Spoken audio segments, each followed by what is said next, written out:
Good morning student. इसके पहले तुम लोग बहुपद के बारे में पढ़ रही थी कि बहुपद का गुणनखंड कैसे होता है, बहुपद का त्रिघातीय बहुपद का गुणनखंड कैसे ज्ञात करेंगे उस सबको। अब वहाँ तक फर्स्ट टर्मिनल तक तुम लोगों को वहीं तक पढ़ना था। उसके बाद शुरू होता है निर्देशांक ज्यामिति। निर्देशांक ज्यामिति में ये नया विषय है तुम लोगों के लिए, इसको नहीं पढ़ी होगी पहले। तो इसमें है किसी तल को, समतल को अक्षों द्वारा 4 भागों में विभाजित किया जाता है। ये तल है कोई,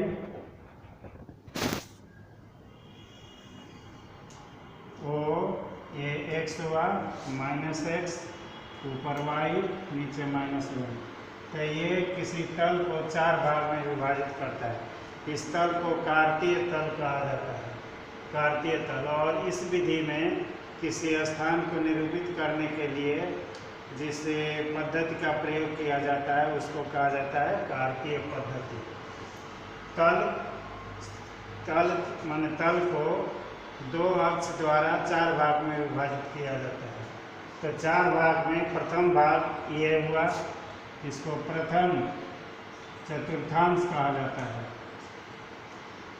चतुर्थांश। इसी तरह से ये हुआ द्वितीय चतुर्थांश, द्वितीय चतुर्थांश। और ये हुआ तृतीय चतुर्थांश।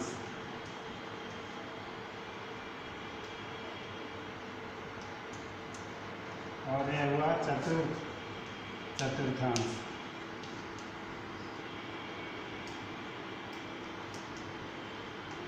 ये x अक्ष और y अक्ष जिस बिंदु पर प्रतिच्छेद करता है उसको मूल बिंदु कहा जाता है। O को कहा जाता है मूल बिंदु, O को कहा जाता है मूल बिंदु।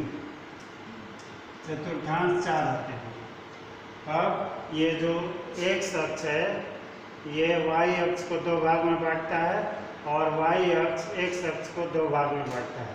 तो इधर वाले भाग को, मतलब जो दाहिने भाग है ये प्लस होता है और बाएं वाले भाग को माइनस से लिखा जाता है। फिर ऊपर वाले भाग को प्लस और y अक्ष में नीचे वाले भाग को माइनस से लिखा जाता है। तो प्रथम चतुर्थांश में x और y दोनों प्लस है, इसलिए इसका चिन्ह होता है प्लस प्लस। तो पहले x अक्ष का चिन्ह लिखा जाता है तो y अक्ष का लिखा जाता है।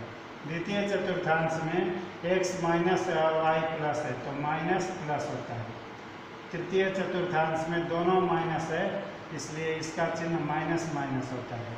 और चतुर्थ चतुर्थांश में पहले x प्लस है और y माइनस है, इसलिए प्लस माइनस होता है। मूल बिंदु। फिर इसके बाद x अक्ष को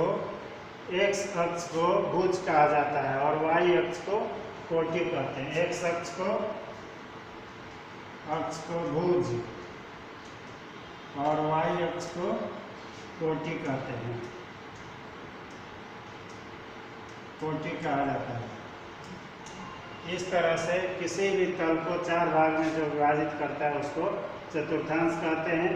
और ये एंटी क्लॉकवाइज होता है। ये प्रथम चतुर्थांश, फिर घड़ी के विपरीत दिशा में चलता है द्वितीय चतुर्थांश, तृतीय चतुर्थांश, चतुर्थ चतुर्थांश। इसमें इसी क्रम में इसको रखा जाता है। अब किसी बिंदु को हमको पता करना है किस चतुर्थांश में है। जैसे -3 और 5 किस चतुर्थांश में है। इसमें ये x हुआ और ये हुआ y। किसी भी निर्देशांक को x y को निर्देशांक कहते हैं। इसको छोटा कोष्ठ में लिखना जरूरी है, बीच में कमा भी रहना जरूरी है। तो -3 5 किस चतुर्थांश में, इसको पता करने के लिए पहले माइनस है बाद में प्लस है, तो ये हो गया द्वितीय चतुर्थांश, द्वितीय चतुर्थांश। इसी तरह से -3 और -1 किस चतुर्थांश में है, तो इसमें दोनों माइनस है, तो ये तृतीय चतुर्थांश हुआ, तृतीय चतुर्थांश।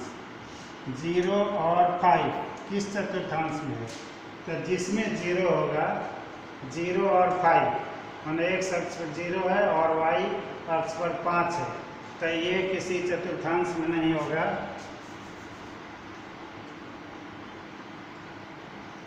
ये किसी चतुर्थांश में नहीं होगा, ये होगा अक्ष पर, ये होगा y अक्ष।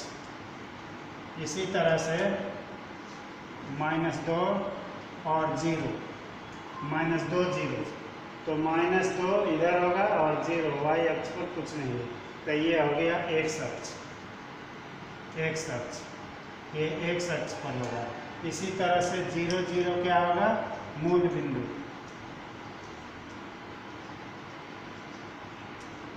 इस तरह से हम लोग ये बिंदुओं को तल ये किस चतुर्थांश में है उसका हम पता लगाएंगे।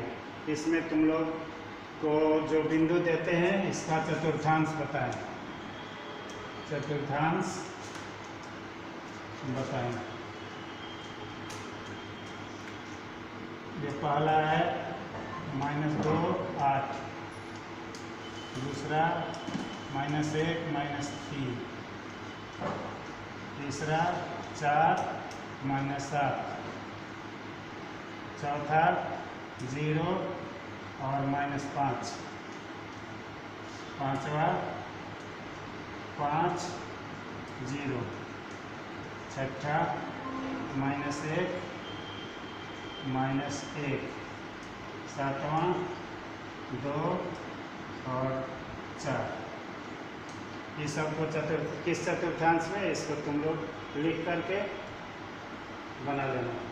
Thank you.